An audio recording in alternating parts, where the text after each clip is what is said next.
दोस्तों 27 सितंबर को हमारा कक्षा 11वीं का भूगोल जियोग्राफी विषय का पेपर है। ओके, अब इसकी हम क्या है प्रॉपर रूप से तैयारी करने वाले हैं। चलिए स्टार्ट कर लेते हैं।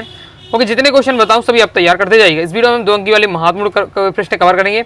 नेक्स्ट वीडियो में आपको क्या है आपके 3 अंकी 4 अंकी और आपके 5 अंकी में जो मैपिंग वाला सेक्शन आता है उसे हम कवर कर लेंगे। ओके, तो देख लेते हैं। सबसे पहले तो हमारा क्वेश्चन आ जाता है भूगोल विषय का महत्व लिखिए।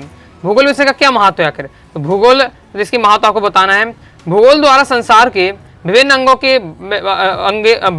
भागों में रहने वाले निवासियों की जानकारी प्राप्त होती है। साथ ही प्राकृतिक संसाधनों का अध्ययन करके उनके नियोजित ढंग से उपयोग करने के भी ज्ञान होता है। तो ये आपके दिए हुए हैं भूगोल विषय के महत्व।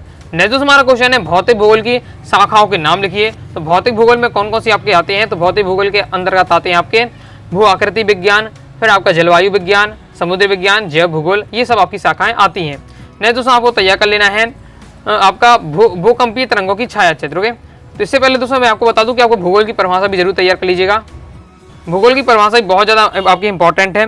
तो भूगोल की परिभाषा में आपको बताना है रिचर्ड हार्सन ने भूगोल की सबसे मान्य परिभाषा दी है। उनके अनुसार भूगोल का उद्देश्य धरातल की प्रादेशिक भिन्नताओं का यथार्थ क्रमबद्ध और युक्ति संगत वर्णन तथा व्याख्या करना है। बहुत ज़्यादा इंपॉर्टेंट है। वार्षिक एग्जाम में भी 2020 में आ चुका है, 2023 में आ चुका है। भूगोल की परिभाषा आपको अच्छे से तैयार कर रहना है। भूगोल की भौतिक भूगोल की शाखाएं, भूगोल विषय के महत्व आगे देख लेते हैं।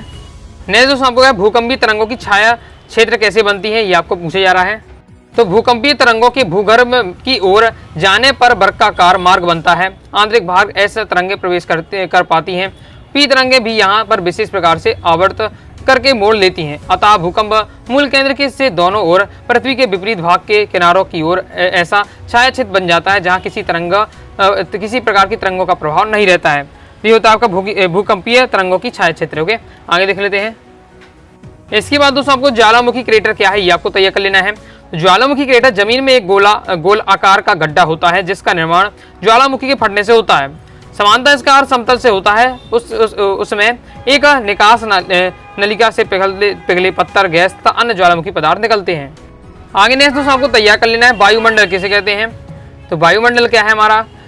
पृथ्वी के चारों ओर वायु के आदर्श प्रद विद्यमान है जो एक लिफाफे के भांति पृथ्वी को घेरे हुए है। यह अनेक गैसों का सम्मिश्रण है जो रंगहीन, गंधहीन व स्वादहीन है। पृथ्वी के चारों ओर फैले वायु के इस मोटे आवरण को हम क्या कहते हैं? वायुमंडल कहते हैं। नेक्स्ट तैयार रखना है मौसम एवं जलवायु के तत्व कौन से हैं?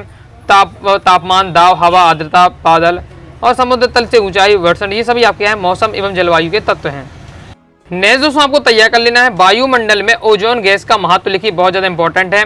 तो वायुमंडल में ओजोन का क्या महत्व है? तो ओजोन गैस सूर्य से निकलने वाली पराबैंगनी किरणों से मानव को बचाती है। फिर ओजोन गैस ग्रीन है और उस गैस के रूप में भी कार्य करती हैं जिससे पृथ्वी पर क्या है तापमान समान रहता है, यानी ग्रीन हाउस गैस के रूप में भी कार्य करती हैं। ओके, कंप्लीट हो जाता है। वायुमंडल के संगठन तत्व कौन कौन से हैं? तो संगठक तत्व कौन कौन से? गैस से हैं, जलवाष्प, धूल कण, ये सब आपके क्या है वायुमंडल के संगठक तत्व हैं। कंप्लीट हो जाता है। आगे देख लेते हैं। आगे दोस्तों आपको नेक्स्ट ये कर लेना है अरुणाचल प्रदेश और गुजरात में सूर्योदय का अंतर लगभग 2 घंटे है। फिर भी दोनों स्थानों में घड़ियों में समय एक ही रहता है, ऐसा क्यों? तो आपका ये रीजन दिया हुआ है। ओके, देश की मध्य गुजरती है और इस अरुणाचल प्रदेश में गुजरात में अंतर 2 घंटे का है, फिर भी दोनों स्थान पर घड़ी समान है। मैंने आपको ये याद रखना है। ओके, 82 डिग्री आपका 30 मिनट पूर्व या उत्तर यानी देशांतर द्वारा निर्धारित किया जाता है। तो इस प्रकार से आपका दिया हुआ तैयार कर लीजिएगा।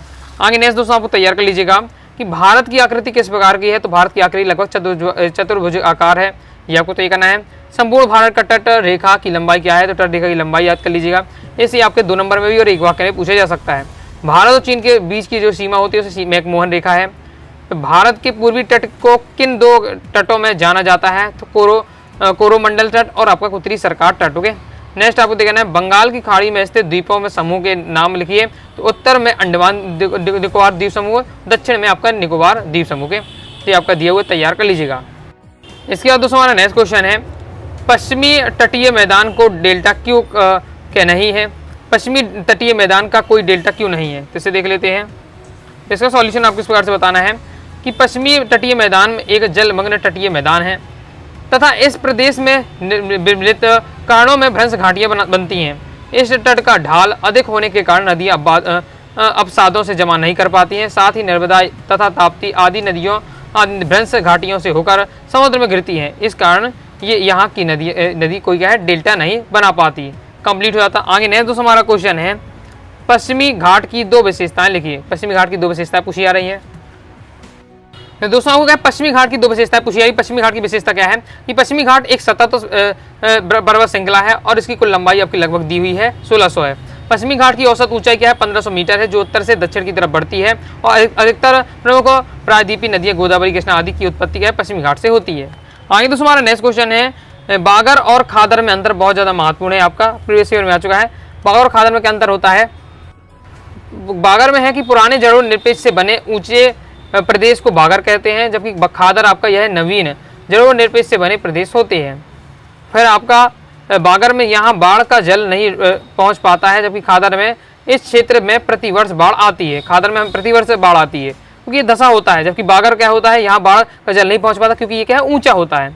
नेक्स्ट बागर यह प्रदेश चूना युक्त कंकड़ों से बना होता है, जबकि खादर में यह प्रदेश उपजाऊ मिट्टी से बना हुआ क्षेत्र होता है। आगे देख लेते हैं। आगे नेक्स्ट हमारा क्वेश्चन है डेल्टा किसे कहते हैं। बाकी जितने क्वेश्चन बता रहा हूँ सभी आप देखना चाहते हैं इंपॉर्टेंट, आप अपनी वेबसाइट अनुराग साड़ी क्लासेस से देख सकते हैं।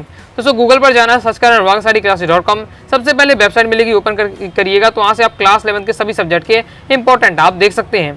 तो देख लेते हैं डेल्टा किसे कहते हैं। डेल्टा किसे कहते हैं? नदी के प्रवाह में बहने वाली अवसादों के ऐसे स्थान में ठहरने व फैलने से बने त्रिभुज आकार के स्थल रूप को हम क्या डेल्टा कहते हैं। ये आपका दिया हुआ डेल्टा के बारे में तैयार कर लीजिएगा। नेक्स्ट देख लेते हैं। नेक्स्ट दोस्तों आपको तैयार कर लेना है अपवाह तंत्र किसे कहते हैं। अपवाह तंत्र क्या है? निश्चित वाहिकाओं के माध्यम से हो रहे जल प्रवाह की अपवाह कहते हैं। ये आपकी मेन परिभाषा है। साधारण शब्दों में यह कहा जा सकता है कि एक निर्धारित जल मार्ग द्वारा जल के बहने को हम क्या है अपवाह कहते हैं, क्योंकि एक निर्धारित जल मार्ग में जल के जो बहने को हम क्या कहते हैं अपवाह कहते हैं। इन वाहिकाओं में कि जल को अपवाह तंत्र कहते हैं। नेक्स्ट दोस्तों हमारा क्वेश्चन है नदी दौड़ी किसे कहते हैं। तो नदी दौड़ी हमारा क्या है? नदी दौड़ी क्या है कि बड़ी नदियों के जल ग्रहण क्षेत्र को नदी दौड़ी कहते हैं। वास्तव में नदी द्रोणी का आकार बड़ा होता है, जैसे गंगा की नदी द्रोणी, कृष्णा की नदी द्रोणी, इस प्रकार से। आगे देख लेते हैं। आगे नेक्स्ट दोस्तों हमारा क्वेश्चन है पंचनाद की प्रमुख नदियाँ कौन कौन सी हैं।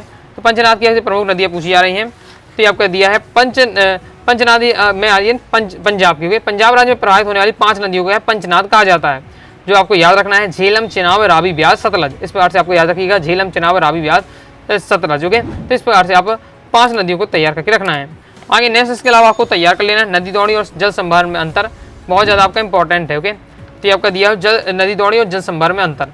तो नदी दौड़ी में क्या है, यह बड़ी नदियों के जल संग्रहण के क्षेत्र होते हैं, जबकि जो जल संभार होते हैं वे आपके क्या है छोटी नदियों व नालों द्वारा प्रभावित क्षेत्र होते हैं। नदी दौड़ी इसका आकार बड़ा होता है, जल संभार का आकार क्या होता है छोटा है। तो ये आपको तैयार करके रखना है। इस प्रकार से दोस्तों मैंने आपको क्लास 11 के जियोग्राफी सब्जेक्ट की त्रैमासिक परीक्षा के लिए इंपॉर्टेंट क्वेश्चन बता दिए 2 अंकी वाले। नेक्स्ट वीडियो में हम 3 अंकी 4 अंकी कवर करेंगे। दोस्तों वीडियो पसंद आए वीडियो लाइक करके सब्सक्राइब जरूर कर दीजिएगा। साथ ही दोस्तों टेलीग्राम चैनल, व्हाट्सएप चैनल को ज्वाइन कर लीजिएगा। मिलते हैं नेक्स्ट वीडियो में, तब तक के लिए बाय बाय।